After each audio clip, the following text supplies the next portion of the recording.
नमस्कार दोस्तों, स्वागत है आपका अपने YouTube चैनल कृति विद्या ट्यूटोरियल्स में।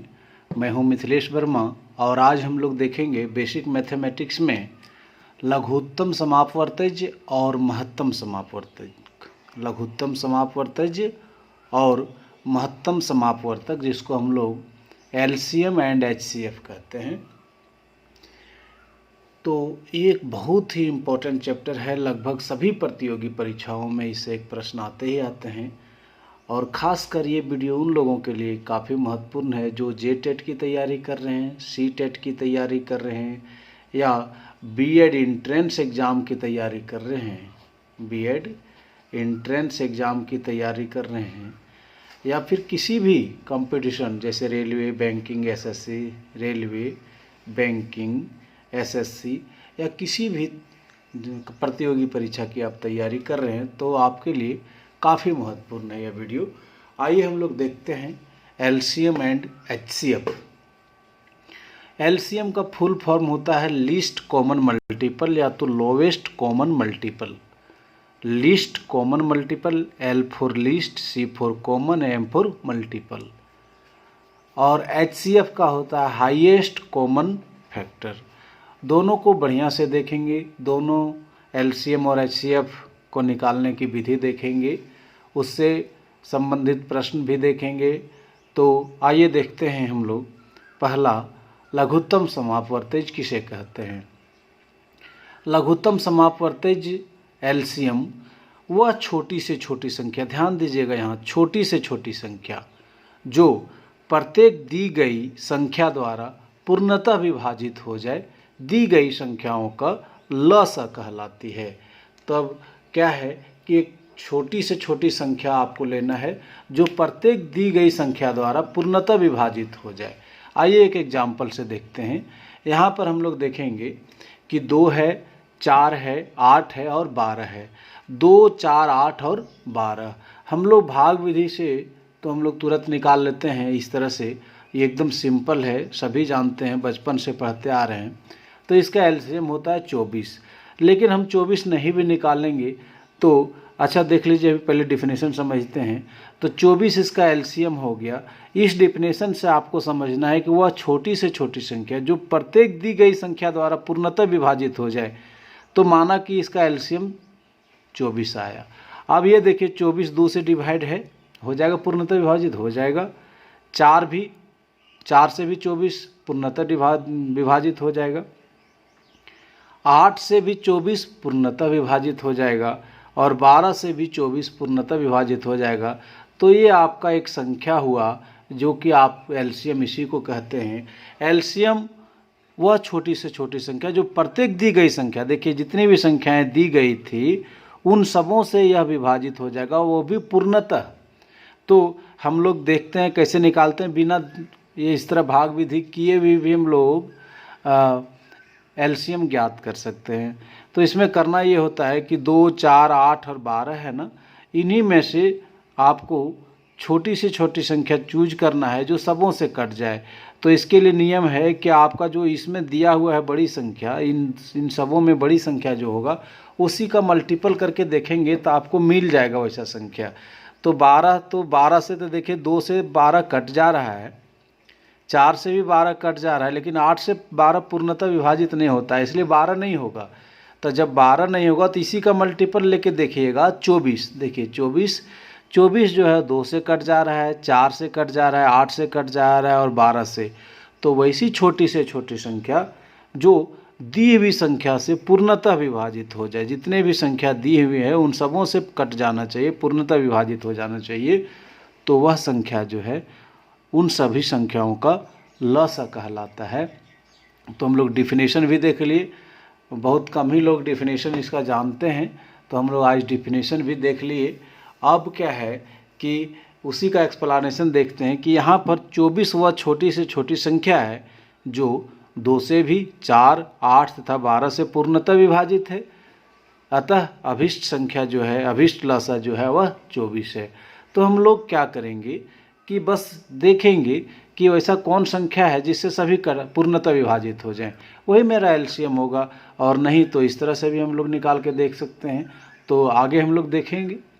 आइए, प्रश्न है कि 2, 4, 5 तथा 10 का लस ज्ञात करें, मतलब एलसीएम ज्ञात करें। तो ऐसा कौन संख्या आप चुनेंगे जो सबों से कट जाए। आप देखिए 10 से तो 2 से 10 कट जा रहा है, लेकिन 4 से नहीं कट रहा है, 5 से भी कट जा रहा है, लेकिन यहाँ ऑब्जेक्शन कौन कर दिया, 4। तो 10 एलसीएम नहीं हो सकता। तो इसी का मल्टीपल करके देखिए ना, माना कि 20 ले लिए, 2 से भी 20 कर विभाजित हो गया पूर्णतः, 4 से भी, 5 से भी और 10 से भी। तो मेरा एलसीएम 20 होगा। हम निकाल के भी देखेंगे तो भी 20 आएगा, और ऐसे भी देखेंगे हम लोग, ऐसे ही अनुमान लगा लेंगे कि 2, 4, 5 तथा 10 का एलसीएम लस क्या होगा। तो देखिए 10 तो 10 से तो 2 से 10 कट जा रहा है, 4 से नहीं कट रहा है, तो 10 मेरा नहीं होगा। तो इसी का मल्टीपल करके देखिए ना, 10 दूनी 20, 20 से, तब 2 से कट गया 20, 4 से भी पूर्णतः विभाजित, 5 से भी और 10 से भी। तो मेरा फाइनल आंसर एक 20 है। और नहीं यकीन होता है तो हम लोग जो पुराना जो बचपन से पढ़ते आ रहे हैं उससे देख लेते हैं। 2, 4, 5 और 10 ऐसे हम लोग करते हैं भाग विधि से। सबसे छोटी संख्या 2 से लेते हैं, तो 2 एक बार में, ये 2 बार में, ये नहीं कटा तो जैसे का तैसे, और ये हो गया आपका 5 बार में। अब हम देंगे तो 2 कम से कम कटना चाहिए, 2 पूर्णतः विभाजित होना चाहिए, तो 5 से हम लगा देते हैं, तो 1, 2, 1, 1। तो जो लस हम लोग निकालते हैं वो हो जाता है 2 × 5 × 2 बराबर क्या हो गया, ये 1 से मल्टीप्लाई करते तो सेम संख्या आ जाता है, इसलिए मल्टीप्लाई करें या नहीं करें एक ही बात। तो 5 दूनी 10 दूनी 20। हम लोग इतना डिवाइड भी नहीं किए और ऐसे ही पता कर लिए थे। क्या पता कर लिए थे कि ऐसा कौन संख्या है जो कि इन सबों से पूर्णतः विभाजित हो जाए। तो हम लोग देखे थे, और इसमें भी ट्रिक है कि जो बड़ी संख्या है ना उसी का मल्टीपल करके आप देखिएगा, वो संख्या आपको मिल जाएगा तुरंत। तो हम लोग इसका 2 तरीके से एलसीएम निकाले। एक तो I touch method, I touch मतलब देख के पता कर लेना। तो यहाँ देख के ये पता करने का कोशिश किए कि वह कौन सी संख्या है जो इन सबों से पूर्णतः विभाजित हो जाए, तो 10।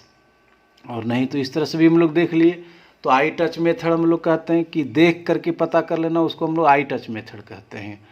तो और ये भाग विधि है। एक और प्रश्न को देखते हैं हम लोग कि 4, 8, 2, 12 और 16 का लसक ज्ञात करें। 4, 8, 2, 12 और 16।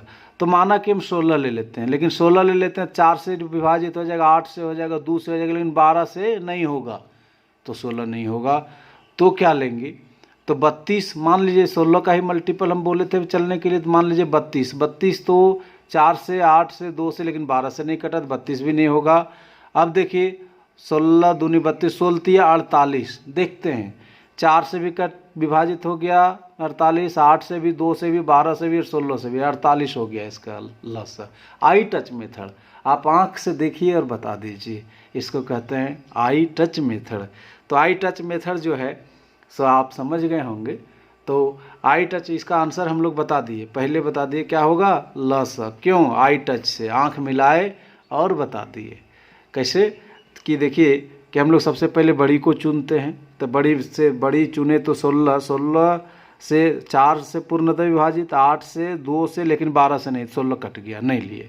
इसका मल्टीपल लेते हैं बड़ी संख्या का, तो 32 लेके देखे, 4 से 32 पूर्णतः विभाजित, 8 से पूर्णतः विभाजित, 2 से, लेकिन 12 से नहीं, 32 भी नहीं लिए।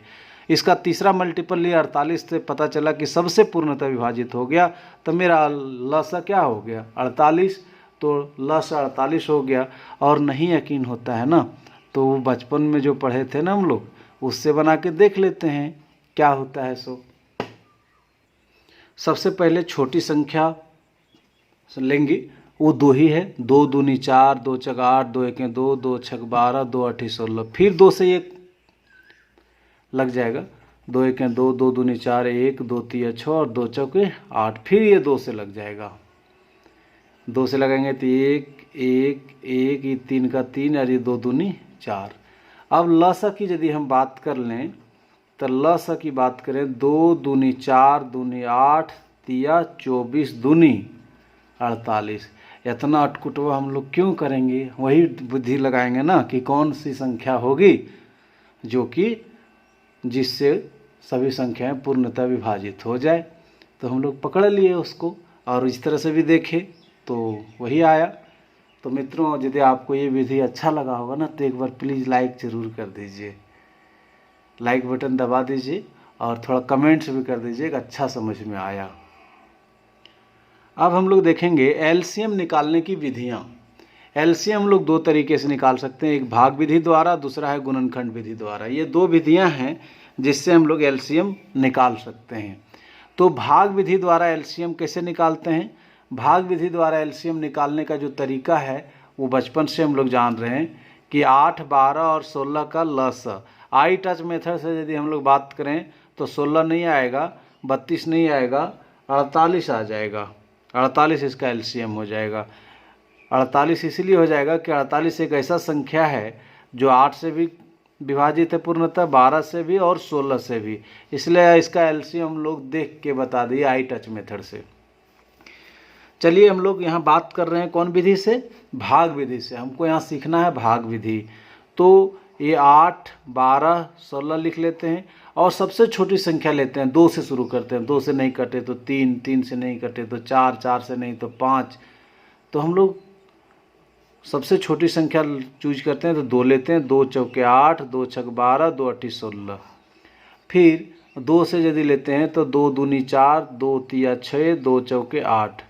फिर 2 से तो 2 एक 2, ये 3 और ये 2 दूनी 4। अब नहीं कटेगा तो आगे हम लोग बस ऐसे ही मल्टीप्लाई कर लेते हैं। 2 दूनी 4, दूनी 8, एक को छोड़ देते हैं, तिया 24, दूनी 48। बोलिए हम लोग पहले आई टच मेथड से भी निकाल लिए थे कि नहीं? तो आई टच मेथड भी बता देता है। और अभी हम लोग एलसीएम निकालने की प्रथम विधि जिसको कहते हैं भाग विधि सीख रहे हैं। तो ये बचपन से ही हम लोग जानते हैं, पहला दूसरा क्लास जहाँ से शुरू होता है वहीं से हम लोग सीख लेते हैं इसको। चलिए कोई बात नहीं, उम्मीद है कि आप समझ गए होंगे। दूसरी विधि है गुणनखंड विधि द्वारा एलसीएम निकालना। इससे पहले हम लोग भाग विधि द्वारा देखे थे एलसीएम निकालना, अभी हम लोग देखेंगे गुणनखंड विधि द्वारा एलसीएम निकालना। तो गुणनखंड विधि द्वारा एलसीएम निकालने के लिए प्रत्येक दी गई संख्या को अभाज्य गुणनखंडों के गुणनफल के रूप में लिखें तथा इन संख्याओं के सभी अभाज्य गुणनखंडों के सबसे बड़ी घातांकों, ध्यान दीजिएगा, सबसे बड़ी घातांकों का गुणनफल ही अभीष्ट एलसीएम होगा। आइए इस विधि को हम लोग कुछ एग्जाम्पल से देखें तो तुरंत क्लियर हो जाएगा।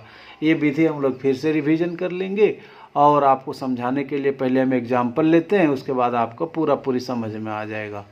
तो एक उदाहरण है 12 और 16। 12 और 16 का यदि आई टच मेथड से बात करें तो 48 ही होगा। 48 जो संख्या 12 से भी कट जा रहा है और 16 से भी, तो इसका एलसीएम 48 होगा। ये आई टच मेथड बताया, लेकिन हमको बताना है कौन विधि से? गुणनखंड विधि से कि 48 ही आएगा और भाग विधि से भी 48 ही आएगा। तो आई टच मेथड बता दिया कि वैसी संख्या चुनिए जो दोनों से कट जाए। तो आप 16 को, तो 16 से तो ये नहीं विभाजित हुआ पूर्णतः, तो 16 दूनी 32 लेते हैं। तो 32 से भी 12 से 12 जो है 12 से 32 पूर्णतः विभाजित नहीं होगा, तो 16 32 को छोड़ दे, 16 तिया 48, 48 से दोनों कट गया। तो आई टच मेथड बता दिया कि इसका एलसीएम जो होगा 48 होगा। अब नेक्स्ट है कि हम लोग ये गुणनखंड विधि से देखते हैं। तो 12 का अभाज्य गुणनखंड आप बताएंगे। 12 का अभाज्य गुणनखंड इस तरह से भी हम लोग सीख लेते हैं, बच्चे को सिखाने में काम आएगा। तो 12 का अभाज्य गुणनखंड 2, 6, 2, 3 क्या हो गया? 2 गुने 2 गुने 3, यही तो हो गया 12 का अभाज्य गुणनखंड। तो उसके बाद 16 का अभाज्य गुणनखंड की यदि बात करें, 16 का अभाज्य गुणनखंड, तो 16 का अभाज्य गुणनखंड क्या हो जाएगा? तो 16 का 2, 8, फिर 2, 4, फिर 2, 2, आपका हो गया 2 पे पावर 2 गुने 2 गुने 2 गुने 2, मतलब 2 पे पावर 4, 16 का अभाज्य गुणनखंड। और इसको हम लोग लिख सकते हैं 2 पे पावर 2 गुने 3। आपको अब चुनना है लस। लस क्या होता है? लस ये होता है कि आप सभी अभाज्य गुणनखंडों के सबसे बड़े घातांकों का, तो इसमें देखिए सबसे बड़ा घातांक कौन है? 2 पे पावर 2 है और 2 पे पावर इसमें 4 है, 12 में 2 पे पावर 2 है और 16 में 2 पे पावर 4 है।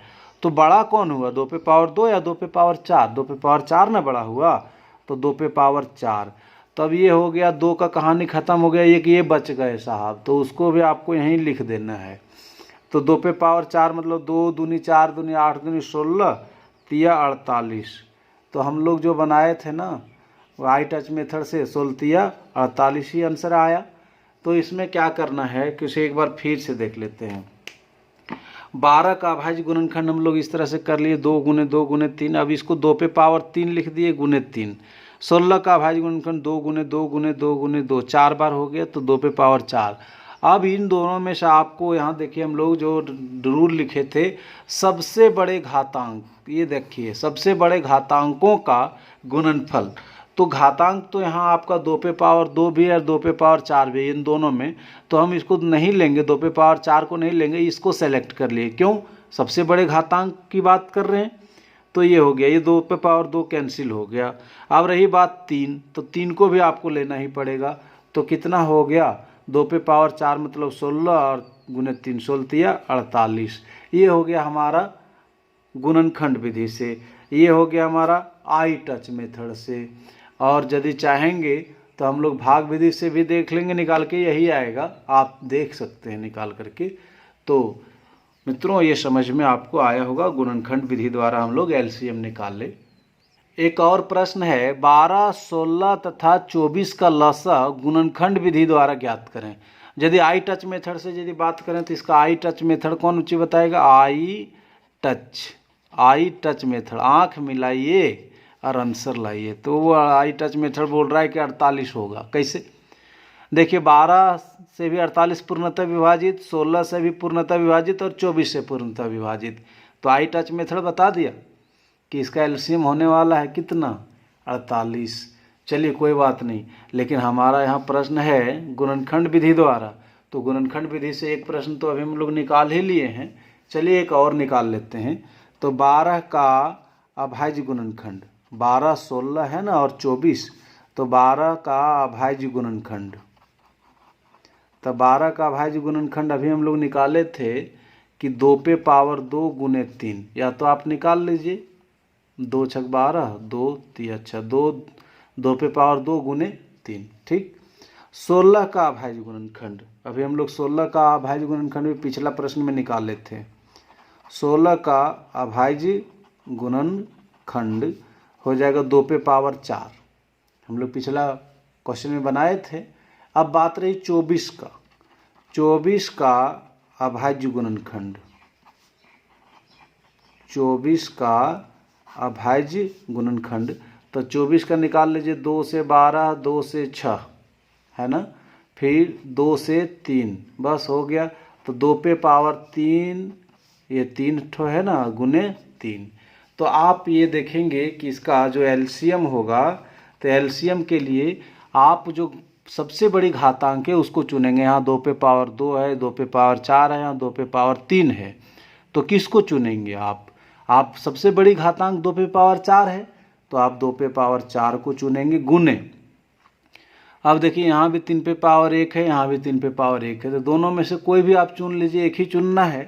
तो आपका हो गया 3 और ये हो गया 16 गुने 3 बराबर 48। ये हो गया अपना आंसर। तो उम्मीद करते हैं कि आपको समझ में आया होगा, और यकीन ना हो तो आप भाग विधि से इसको चेक कर लेंगे, निश्चित रूप से आपका 48 आएगा। हम लोग आई टच मेथड से देख लिए, आई टच मेथड से देखे कि 48 आ गया, और ये गुणनखंड विधि द्वारा भी देखे कि 48 आया। तो आप चाहें तो भाग विधि से भी चेक कर सकते हैं, नो प्रॉब्लम। तो मित्रों आज का वीडियो आपको कैसा लगा? यदि अच्छा लगा होगा तो कमेंट्स में बहुत अच्छा ज़रूर लिखेंगे। आपके कमेंट से मुझे एनर्जी मिलता है। और एक पोलाइट रिक्वेस्ट है कि यदि अब तक मेरा चैनल को आप सब्सक्राइब नहीं किए होंगे तो काइंडली सब्सक्राइब करके बेल आइकन्स को दबा दें। इससे होगा क्या कि जब भी मैं वीडियो डालूँगा तो इसकी सूचना आपको सबसे पहले मिलेगी। तो उम्मीद करते हैं कि आप चैनल को सब्सक्राइब कर लेंगे और इसकी चर्चा अपने दोस्तों के साथ भी करेंगे। और एक इम्पोर्टेंट सूचना है कि हम लोग नेक्स्ट डे से बेसिक मैथ्स के अंतर्गत, बेसिक मैथ्स के साथ साथ हम लोग बाल विकास एवं शिक्षा शास्त्र को भी पढ़ेंगे।